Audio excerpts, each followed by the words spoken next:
আগে ছেলের সাথে বোঝাপড়া করেন। তুই যদি মুসলমানের বাচ্চা হয়ে থাকস, কেন ফজরের নামাজ পড়বি না? আমি যদি তোর বাপ হয়ে থাকি, তুই যদি আমার সন্তান হও, তাহলে ইমানদারের সন্তান কেমনে বেনামাজি হয়? ইমানদারের মেয়ে কেমনে বেপর্দা হয়? ইমানদারের স্ত্রী কেমনে বেপর্দা হয়? ইমানদারের সন্তান কেন 24 ঘন্টা আল্লাহর নাফরমানি করবে? আপনি তারে আল্লাহ চিনাইতে পারলেন না, জীবনে কি চিনাইলেন? আপনি তাকে বানানে ওয়ালা চিনাইতে পারলেন না। আহা বন্ধু, করলেনটা কি? আহারে বাপ, কি করলেন আপনি? কার জন্য সোফা বানাইলেন? কার জন্য খাট বানাইলেন? আপনার বানানো খাটে আপনার অসভ্য সন্তান সারা রাত উলঙ্গ ছবি দেখে। আপনার বানানো সোফাতে বসে আপনার স্ত্রী, ছেলে মেয়ে রঙিন সিনেমায় নর্তকীর নাচ দেখে টেলিভিশনে বসে বসে। সফলতা এটা? এটা সফলতা? এটা কামিয়াবি আপনার? এটা কামিয়াবি? তো কি বুঝাইতে চাইলেন? এর দুর্বিবেক নাই বাবার? এতটুকু বিবেক হবে না? কোরআন শরীফে আছে সূরা হুদের মধ্যে নূহ আলাইহিস সালাম ওনার বেঈমান সন্তানের জন্য যখন ডুবে যাচ্ছিল দোয়া করছিল, ইন্না ইবনি মিন আহলি। এই শব্দটা বলছিল নূহ নবী, আল্লাহ ওই যে ছেলেটা ডুবে যাচ্ছে, এটা আমার পরিবার, আমার বংশধর, আমার সন্তান।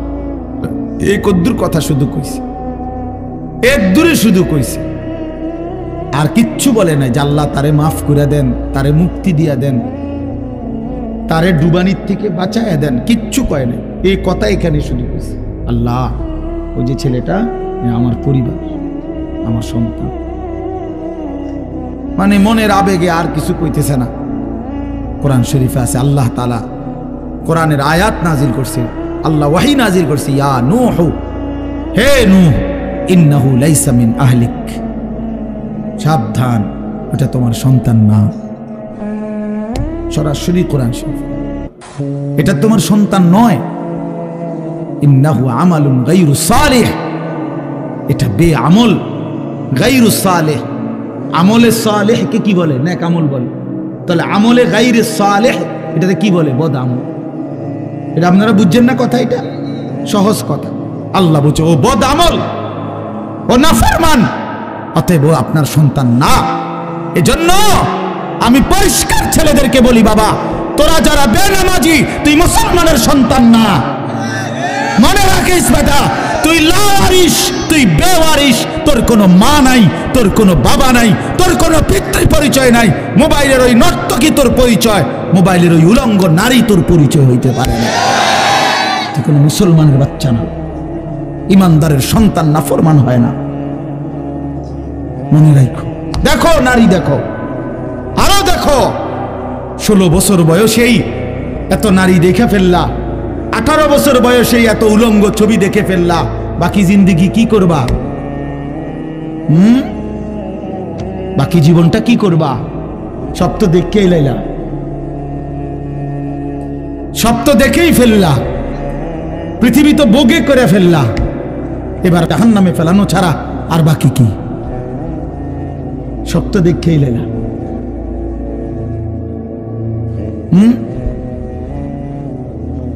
হালাল স্ত্রীর ভালোবাসা তো আর মিলবে না, পবিত্র স্ত্রী তো আর মিলবে না। আল্লাহ কোরআনে ওয়াদা দিছে, যেই পুরুষ খবিস, অসৎ চরিত্রের, আল্লাহর ওয়াদা তার স্ত্রীও মিলবে খবিস। কি আয়াত? আল খাবিসাতু লিল খাবিসিন ওয়াল খাবিসুনা লিল খাবিসাত। সরাসরি কোরআন শরীফের আয়াত। বন্ধু মনে রাখো, আমি ডেইলি বলি, রাস্তার বেডি আর মোবাইলের বেডি আর বাস্তবতার বিবি এক কথা না। রাস্তার নারী 2 নম্বর হইলে তোমার সমস্যা নাই, মোবাইলের নর্তকী 3 নম্বর হইলেও তোমার সমস্যা নাই। তোমার বউ যদি 2 নম্বর হয়, চরিত্রহীন হয়, তুমি বুঝবা দুনিয়া কারে বলে। তোমার হায়াতি তখন হয়ে যাবে জাহান্নামের টুকরা। এজন্য প্রিয় সন্তান মনে রাখো, এত অল্প বয়সে এত নষ্ট হইও না, এত কম বয়সে এত চরিত্রহীন হইও না। এত চালাক ভাইব না নিজেরে, এত চালাক ভাইব না, এত বুদ্ধিমান মনে করো না। তোমরা তোমরা অনেক চালাক মনে করতেছো নিজেরে। কেন? বাপে কিছু কয় না, মায়ে কিছু বলে না। আহা, আমি আজকেও বলছি সাদ ভাই, আমি আমার জীবনের সবচেয়ে আশ্চর্য লাগে, আহারে একটা ছেলের 18 বছর বয়স, এক ওয়াক্ত নামাজ পড়ে না, সারাদিন মোবাইল, চুলের বাহার, সারাদিন বন্ধুদের আড্ডায় শেষ। একটা মা, আপন মা, বাপ, আত্মীয় স্বজন, পাড়া পড়শি, কেউ তারে কদ্দুর ডাকে না। কিরে বাবা, একটা ছেলে ভাইবো ভাইয়া, তোমারে শুধু বলি, তুমি একটাবার ইনসাফের সাথে ভেবে দেখো, তুমি প্রতিনিয়ত গুনাহ আর অশ্লীলতার মধ্যে ডুবে যাচ্ছ, কিন্তু কেউ তোমারে কদ্দুর ডাকেও না। কিরে বাবা, তুই এরম করস কা? আরে তোর কি আল্লাহ নাই, আখেরাত নাই? তোর কি বাবা কবর নাই? কেউ তারে কদ্দুর মনে করায় না। এমন অভিশপ্ত হইলো কেন? ইনসাফ কি মানে ওরে কেউ ডাকে না কা? আপন মাও আপন সন্তানকে ডাকে না, বাবাও ডাকতেছে না, কেউ তারে ফিরাচ্ছে না। তোমারে সবাই ছেড়ে দিছে কেন বাবা? এর মূল কারণ মনে রাখেন ছেলেরা, বাপ মনে রাখো, যার উপরে আল্লাহর লানত পড়ে, খোদার লানত, তারে গোটা সৃষ্টি ঘৃণা করে। তোমারে আর কেউ পছন্দ করে না, এজন্য কেউ তোমারে আর ডাকে না। আমি যদি আমার ছোট ভাই হয়, আমি যদি তার অন্যায়ের কারণে ডাইকা আইনা থাপ্পড় দেই, মারি, শাসন করি, এটা তার জন্য কল্যাণ, কারণ আমি তারে ফিরাই আনলাম। আরেক হইলো আমি তার সাথে এতটা রাগ করলাম যে যা, তোর যেটা মনে কর তুই এটা কর, পিছা দিয়া ফির তোর কপালে তুই যা, আমি তোরে কোনোদিন ডাকবো না, বলবো না, ছুঁইবো না, যা মন চায় তুই যা কর। তোর বাহ্যিক দৃষ্টিতে তো মনে হবে তারে মারি নাই, থাপ্পড় দেই নাই, কিন্তু তার তো অনন্তকালটা শেষ, তার ভবিষ্যৎটা শেষ, তার লাইফটা তো শেষ। তার চাইতে ভালো ছিল তারে মারা, কিল, কনি, ঘুষি দিয়া হইল ফিরাইয়া আনা, এটা উত্তম ছিল না? এই জন্য তোমারে ফিরাবে না কেন? তোমরা যারা সারাদিন রাত এক ওয়াক্ত নামাজ পড়ো না, কোনোভাবেই আল্লাহ, আখেরাত, পরকালের কিছুই বুঝো না, এমন অভিশপ্ত, মাত্র 18 বছর বয়সে খোদার গজব পড়লো তোমার উপরে, আল্লাহর লানত পড়লো কেন? 18 বছর বয়সে এত বড় নাফরমান হয়ে গেল কেন?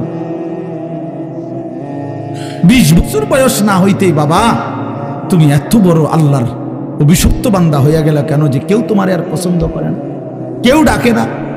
আমি একটু আগেও বলছি বয়ানে, আমার মার বয়স 75 বছর, আমার আম্মার বয়স, আমার বয়স 44 বছর। আমি আজকে 21 বছর ওয়াজ মাহফিলের এই জিন্দিগি আমার, আলহামদুলিল্লাহ। আমার 4টা সন্তান আছে বাবা, আমার 4টা ছেলে মেয়ে আছে। আমার এই 44 বছর বয়সেও আমার আম্মা 75 বয়স্ক মহিলা, এখনো আমার মা আমারে কথা হইলেই বলে, হুত নামাজ শুনি, খোদার কসম, মা আমারে এখনো জিগায়, ফুত নামাজ শুনি, নামাজ পড়ছি। আমার সন্তানদেরকে দেখলো জিগা, নাতি নামাজ শুনি। আমার মা আমারে আজও বলে, ফুত কত হানে ওয়াজে যাও, মানুষের লোকে চাইও টাকা পয়সা লইয়া, কি করো না, কষ্ট দিও না, ঝামেলা করো না। কতবার যে কইছে মা আমার এই কথাইটা, শতবার কইছে মা আমারে আমার এই জীবনে। কিরে ভাইয়া, 75 বছর বয়স্ক মা তো আমার 44 বছর বয়সী সন্তানকে আজও ডাকে যে ফুত নামাজ পড়ছুনি, তোমার বয়স মাত্র 18 বছর, তোমারে কেন কেউ ডাকে না?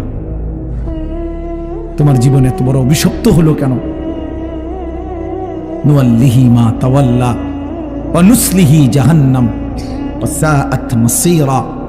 আল্লাহ বলে, আমার যে বান্দা আমার রাসূলের বিরুদ্ধাচরণ করবে এবং আমার ইমানদার মুমিনদের পথ থেকে উল্টো পথে চলবে, আল্লাহর কসম, আল্লাহ বলে নুয়াল্লিহি মা তাওয়াল্লা, আমি তাকে সেই উল্টো পথেই চালাবো, ওয়া নুসলিহি জাহান্নাম, একদিন তাকে জাহান্নামেই ফেলে দেব, একদিন তাকে জাহান্নামেই ফেলে দেব। ওয়ালা তাকুনু কাল্লাযীনা নাসুল্লাহ ফাআনসাহুম আনফুসাহুম।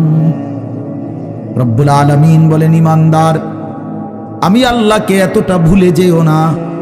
বেশি দিন ভুলে গেলে আমি একদিন তোমাকে নিজের পরিচয় ভুলিয়ে দেব, আত্মপরিচয় ভুলে যাবা বান্দা। আর কোনোদিন মনে পড়বে না তুমি মুসলমান, আর কোনোদিন মনে পড়বে না তোমার কবর আছে, হাসর আছে, আখিরাত আছে।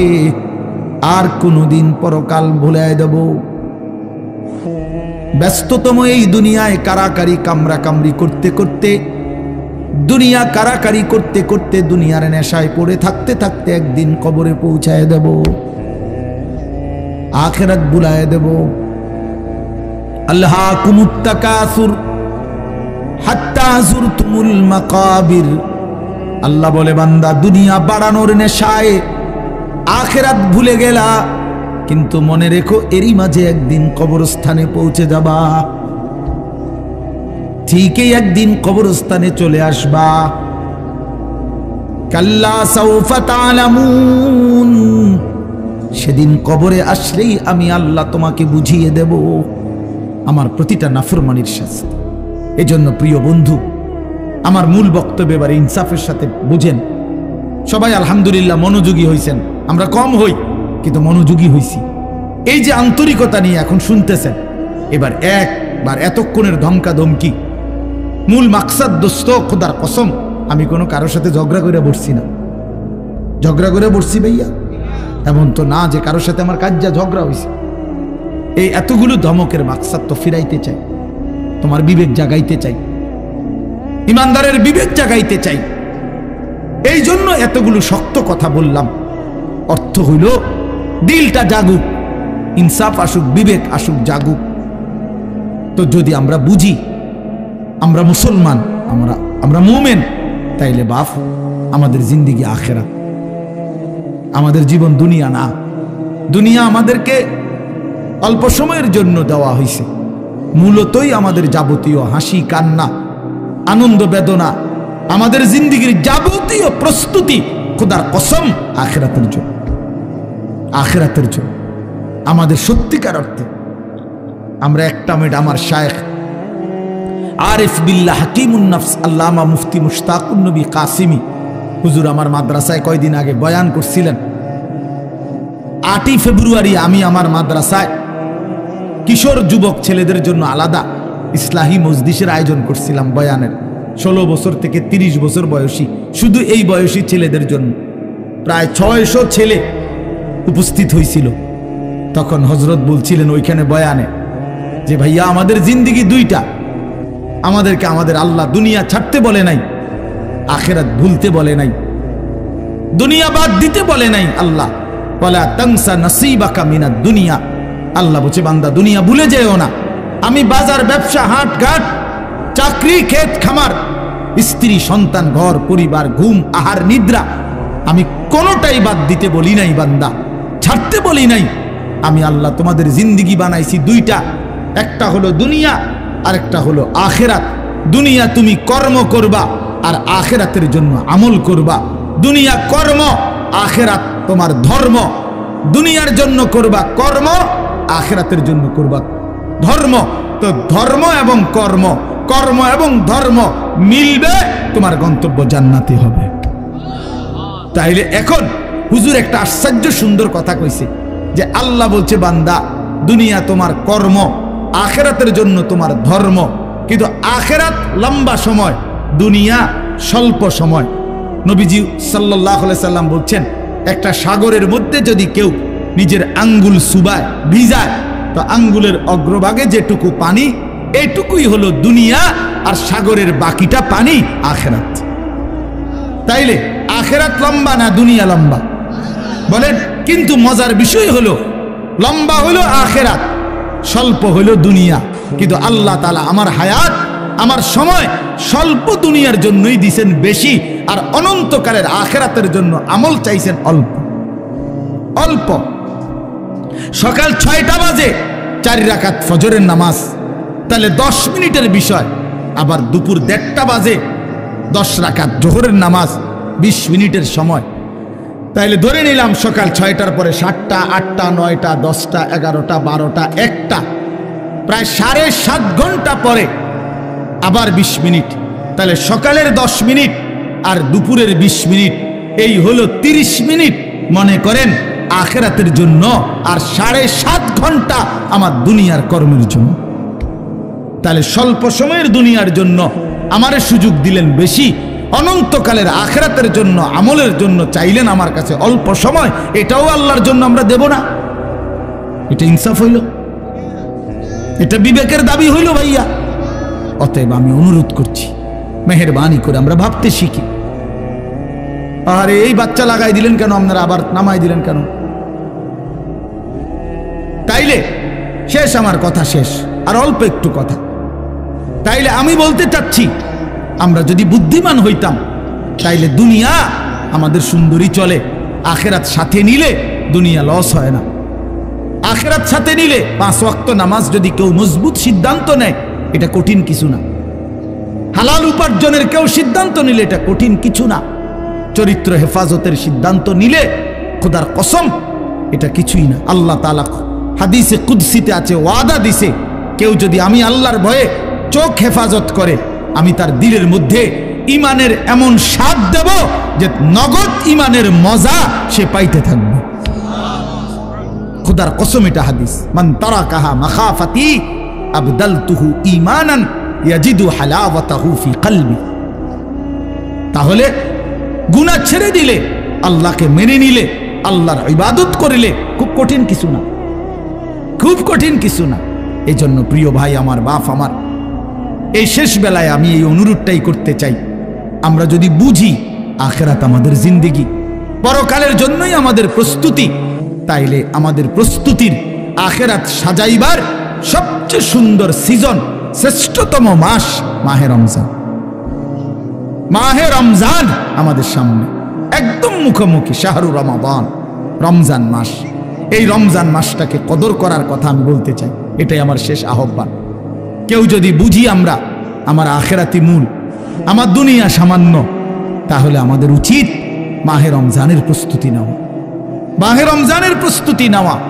মাহে রমজান আল্লাহ নিজের, এই যে প্যান্ডেল আপনারা সাজাইছেন সুন্দর করে মাহফিলের জন্য, খোদার কসম আল্লাহ তাআলা বলে, বান্দা রমজান আমি নিজ হাতে সাজিয়েছি আমার বান্দাকে জান্নাত দেওয়ার জন্য, জাহান্নাম থেকে বাঁচাবার জন্য। যদি বলি আল্লাহ কেমনে সাজাইলেন, আল্লাহ তাআলা বলেন, শুনো আমার সাজানোটা তোমরা শুনো। 1, আমি আল্লাহ জান্নাতের সব দুয়ার খুলে দিয়েছি। 2, জাহান্নামের দরজাগুলো বন্ধ করে দিয়েছি। 3, সমস্ত শয়তান এবং দুষ্ট জিন শেকলে বন্দী করে দিয়েছি। এবার আসো রমজানের ভিতরে, আমি আল্লাহ তাআলা রমজানের প্রথম দশক রহমত দ্বারা সাজিয়েছি, মাঝের দশক মাগফিরাত দ্বারা সাজিয়েছি, শেষ দশক নাজাত দ্বারা সাজিয়েছি।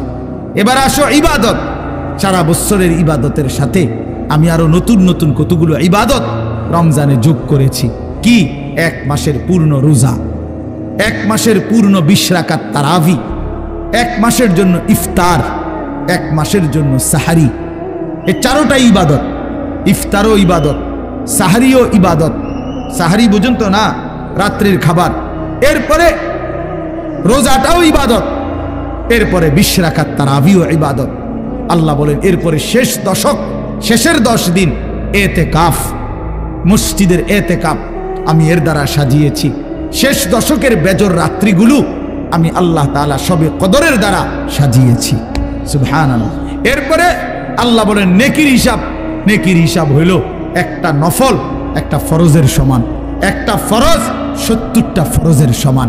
একজন রোজাদারকে ইফতার করাইলে 3টা পুরস্কার, গুনাহ মাফ, জাহান্নাম থেকে মুক্তি, রোজাদারের সমপরিমাণ নেকি, সমপরিমাণ নেকি।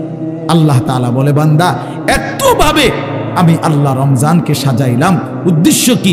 শুধু তোমাকে জান্নাত দেব, তোমাকে আমি জান্নাত দিতে চাই বান্দা, তুমি নেও বান্দা, লাআল্লাকুম তাত্তাকুন।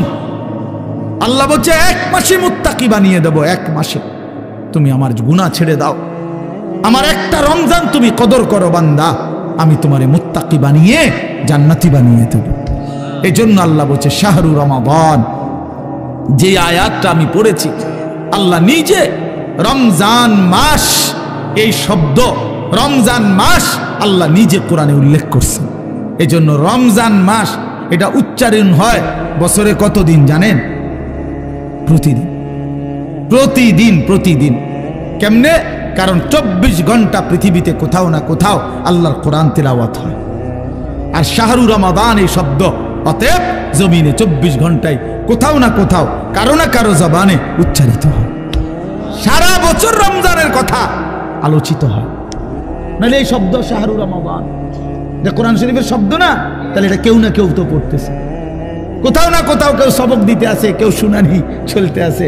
মানে 24 ঘন্টা আল্লাহর জমিনে সারা বছর এক আওয়াজ উচ্চারিত হয়, রমজান মাস, রমজান মাস, রমজান মাস, শাহরু রমাদান। আল্লাহ এবার বলে, বান্দা শুনো, এই মাসের পরিচয় আমি বললাম, আমার পরিচয় আমি দেই আমার মাসের। আল্লাযী উনজিলা ফীহিল কোরআন, এটা সেই মাস যে মাসে কোরআন নাজিল করা হয়েছে। কোরআন নাজিল করাতে এই মাস দামি। আমার শায়েখ আল্লামা মুফতি মুশতাকুন নবী সাহেব বলে যে দেখো, একটি রমজানে কোরআন নাজিল হয়েছিল, প্রত্যেক রমজানে কোরআন নাজিল হয় না। কোরআন তো একটি রমজানে, নবীজির বয়স তখন 40, ওই সময়ে একটা রমজান কোরআন নাজিল হয়েছিল। কিন্তু ওই এক মাসে একবার কোরআন নাজিল হওয়ার কারণে কোরআনের বরকতে ওই মাস যতবারই পৃথিবীতে আসে ততবারই দামি হয়ে যায়। ওই একটি রাত শবে কদর, ওইটা তো একটা রাতে কোরআন নাজিল হয়েছিল, কিন্তু ওই রাত এটা এবার যতবারই আসে ঘুরে ঘুরে ততবারই ওই রাত দামি হয়ে যায়। এজন্য কোরআন যে রাতের সাথে একবার লাগছে, এই রাত আজীবনের জন্য দামি হয়ে গেছে। কোরআন যেই মাসের সাথে একবার লাগছে, ওই মাস আজীবনের জন্য দামি হয়ে গেছে। কোরআন যেই বান্দার জীবনে একবার লাগবে, ওই বান্দাও আজীবনের জন্য দামি হয়ে যায়, দামি হয়ে যায়। হুদাল লিন্নাস ওয়া বাইয়িনাতিম মিনাল হুদা ওয়াল ফুরকান। আল্লাহ বলেন আমার কোরআনের 3টা বৈশিষ্ট্য। একটা হলো সারা পৃথিবীর মানুষের জন্য হেদায়েত। 2 নাম্বার হলো কোরআনের সমস্ত হেদায়েতের বাণী স্পষ্ট, কোনো অগোছালো, কোনো লুকোচুরি, কোনো সংক্ষিপ্ত অপূর্ণাঙ্গ কোনো কথা নাই, সব স্পষ্ট। আর 3 নাম্বার হলো কোরআনই হচ্ছে একমাত্র সত্য মিথ্যা, ন্যায় অন্যায়, জায়েজ না জায়েজ, হালাল হারাম, বৈধ অবৈধ, উচিত অনুচিতের মাপকাঠি। ফুরকান, ফুরকান। এজন্য এই তোমরা যারা স্কুলে পড়ো, কলেজে পড়ো, ভাইয়া ইউনিভার্সিটিতে পড়ো, কোনো আপত্তি নাই, তবে এইটা মনে রাখো বন্ধু, কোরআনুল কারীমের জ্ঞান যে অর্জন করতে পারে নাই, কোরআন যে ধরতে পারে নাই, কোরআন যে ছুঁইতে পারে নাই, তুমি ন্যায় অন্যায় চিনো নাই, সত্য মিথ্যা তোমার কাছে স্পষ্ট না। খোদার কসম, পৃথিবীর আর কোনো বই, আমি চ্যালেঞ্জ করলাম এখানে এখন, পৃথিবীর আর কোনো বই দিয়ে, পৃথিবীর আর কোনো গ্রন্থ দিয়ে সত্য মিথ্যা, ন্যায় অন্যায়, জায়েজ না জায়েজ, হালাল হারাম, বৈধ অবৈধ, উচিত অনুচিত নির্ধারণ করা যায় না। না, বাংলা বই দিয়ে হবে না, এটা অঙ্ক বই দিয়ে হবে না, ইংরেজি বই দিয়ে হবে না, একমাত্র আল্লাহর কোরআন। বৈধ অবৈধ নির্ধারণ করে আল্লাহর কোরআন, হালাল হারাম নির্ধারণ করে আল্লাহর কোরআন, উচিত অনুচিত নির্ধারণ করে আল্লাহর কোরআন। ফুরকান এটা। এজন্য কোরআন বঞ্চিত, সে সত্য মিথ্যা, আলো অন্ধকার থেকে বঞ্চিত, বঞ্চিত। লোক দেখানো যা মন চায়, অমুক ভদ্রলোকে কইছে এটা সুন্দর, এই তো কয় সুন্দর। ইয়াহুদির বাচ্চা কইছে এটা চমৎকার, হেও কয়টা চমৎকার। খ্রিস্টানের বাচ্চা কইছে এটা যৌক্তিক, হেও কয়টা যৌক্তিক, হেও কয়টা যৌক্তিক। কারণ তার কাছে তো মূল কষ্টি পাথর আল্লাহর কোরআন নাই। এবার যেই বেঈমান যেটা কয় ওইটাই ভাল লাগে। এই জন্য দেখেন না, আমাদের যেই ছেলেদের কোরআন সুন্নাহর আলোকে নবী সাহাবীদের চুল থেকে যারা বঞ্চিত, তাদের আর চুলের নির্ধারিত কোনো স্টাইল নাই, যখন যেটা দেখে যেটা ভাল লাগে। দেখেন যারা নবী এবং সাহাবী আউলিয়াদের পরনের পোশাক থেকে বঞ্চিত, তাদের আর নির্ধারিত কোনো প্যান্ট আর শার্টের মডেল নাই, যখন যেটা ভাল লাগে ওইটাই কিনবে, যখন যেটা চলাফেরা ভালো লাগে সেটাই ভালো লাগে। তার মানে আল্লাহ থেকে বঞ্চিত, রাসূল থেকে বঞ্চিত, তো সে সত্য সঠিক ইনসাফ ন্যায় পরায়ণতা থেকে বঞ্চিত, বঞ্চিত। সর্বশেষ কথা হইল, আল্লাহ বলেন ফামান শাহিদা মিনকুমুশ শাহরা ফালিয়াসুমহু। অতএব আমার বান্দা, তোমাদের যারাই রমজান মাসে আসবা, পৌঁছবা, তোমরা রোজা রাখো, আমার হুকুম মাইনো। আল্লাহ বলেন, আল্লাহ আল্লাহ যেন মহব্বত করে বলছে, বান্দা রোজা রাইখো, বান্দা আমি তোমারে মুত্তাকি বানাবো, আমি তোমারে জান্নাতি বানাবো, আমি তোমারে জান্নাতি বানাবো। এই জন্য দোস্ত, এই শেষ বেলায় আমার এই শেষ কথা এটাই, আমাদের সামনে মাহে রমজান। তোমরা যারা কিশোর নওজোয়ান আছো বাপ, তোমাদের কাছে অনুরোধ, রমজানকে মনে করে সামনে রেখে তোমরা তোমাদের জিন্দেগি বদলাও। এই জীবন এভাবে চললে হবে না ভাইয়া, তুমি সুখ পাইবা না। কোনো বেঈমান দুনিয়াতে ইজ্জত পায় না, আখেরাতে তো কিছুই নেই। কোনো সুদখোরকে কেউ সম্মান করে না, কোনো চরিত্রহীন লম্পটকে কেউ সম্মান করে না ভাইয়া, কেউ রে না। মানুষ মন্দকে মন্দই বলে, মানুষ উত্তমকে উত্তমই বলে। কোনো লম্পট চরিত্রহীন, কোনো মদখোর গাঁজাখোরকে কেউ জোনায়েদ বাগদাদি বলে না, কেউ বাইজিদ বুস্তামি বলে না, বাটফারকে বাটফারই বলে, নেককারকে নেককারই বলে। মানুষ আলোকে আলো বলে, অন্ধকারকে অন্ধকার বলে। এখন যে কোনো মানুষকে জিজ্ঞাসা করলে সে বলবো অন্ধকার। দিনের আলোকে দিনের আলোই বলে, এজন্য সাদাকে মানুষ সাদাই বলে, কালোকে মানুষ কালোই বলে। তার মানে আমরা আরবিতে পড়ছি অফিকা উয়ুবুন ওয়ালিন্নাসি আয়ুনুন, তোমারও দোষ আছে, মানুষেরও চোখ আছে। আরবি প্রবাদ। তার মানে তুমি ভাইবো না তুমি বুদ্ধিমান, বাকিরা বোকা না। সবাই ভাতে খায়, তুমি কেবল ভাত খাও, বাকিরা সবাই সিরা খায়। বিষয়টা এমন, সবাই ভাতেই খায়, কাজে বুঝবে না কেন? আল্লাহ নবী সাল্লাল্লাহু আলাইহি সাল্লাম বলছেন, অন্ধকারে একাকিত্বে যে গুনাহ করে, খোদার কসম আল্লাহ নবী বলছে দিনের আলোতে আল্লাহ তাআলা তার চেহারার মধ্যে সেই অপরাধের চিহ্ন ভাসিয়ে দেয়। এজন্য মানুষ দেখলেই কয় নাফরমানি তো করছে, গাঁজা তো খাইছে, নেশা তো করছে গোপন কোনো জায়গায়, কিন্তু বাইরে হইলে মানুষ চেহারার দিকে তাকাইলেই বলে, দেখতেই বোঝা যায় ফুটটা খোর।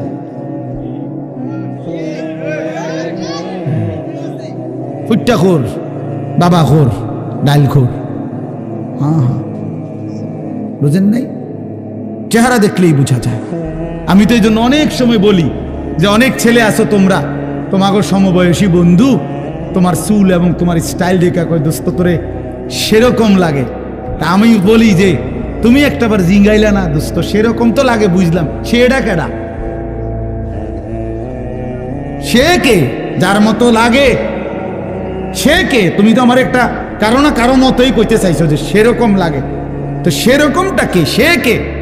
তাইলে দেখবা সে কইব দোস্ত তোমারে ফুট্টাখোর বাবা ঘরের মতো লাগে, তোমারে ডাইলখোর নেশাখোরের মতো লাগে, ইয়াবাখোর লম্পটের মতো লাগে বেটা।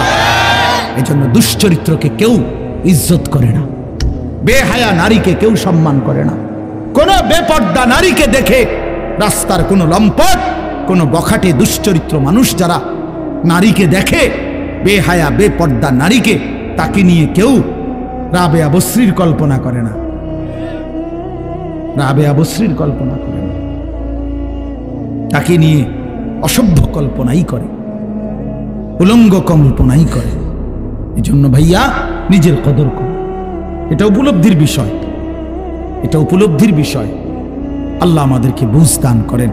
আল্লাহ তাআলা আজকের এই মাহফিল ভরপুর কবুল করে নেন। যাদের ভালোবাসায়, যাদের আয়োজনে, যাদের আন্তরিক প্রচেষ্টায় মাহফিল হয়েছে, আল্লাহ তাআলা সকলকে উত্তম বিনিময় দান করেন। আগামী দিনেও আল্লাহ তাআলা এই মাহফিলকে কায়েম দায়েম করে দেন। আমরা সবাই রমজানকে কদর করব তো ইনশাআল্লাহ? বলেন ইনশাআল্লাহ। ওই সাদা গেঞ্জি ছেলে একটা মিনিটের জন্য মোবাইলটার থেকে চোখ সরাইছে। মানুষরে বললাম না, জানোয়াররে বললাম, কিছুই বুঝলাম। 1 মিনিট এখন ভাল লাগছে নি ভাই, আমি তো শরম পাইলেন সবাই। 1 মিনিট চোখটা ফিরাইছে না, এইটার দিকে তাকাইয়াই রইছে, মানে পুরাটা নজর এটার দিকে। কারে বলি, কেন বললাম? আমি ছাড়তে রাজি না, আমি দরকার হলে আর কোনোদিন আসবো না, কোনো অসুবিধা নাই, কিন্তু আমি ছাড়তে রাজি না। আমি জিন্দিগির কঠিন সিদ্ধান্ত নিয়েই বয়ান করি, আমার নওজোয়ান বদলাইতে হবে, আমার সিদ্ধান্ত এটা, আমার নওজোয়ান বদলাইতেই হবে। কেন এতগুলো আবেদন, এতক্ষণ ধরে অনুরোধ, কোনো কানে লাগলো না? কোনো কানে লাগলো না? এটা কেমন কথা বলেন? এটা কেমন ধরনের অসভ্যতা? এতক্ষণ পর্যন্ত বললাম, এতবার বললাম, না কোনোভাবেই।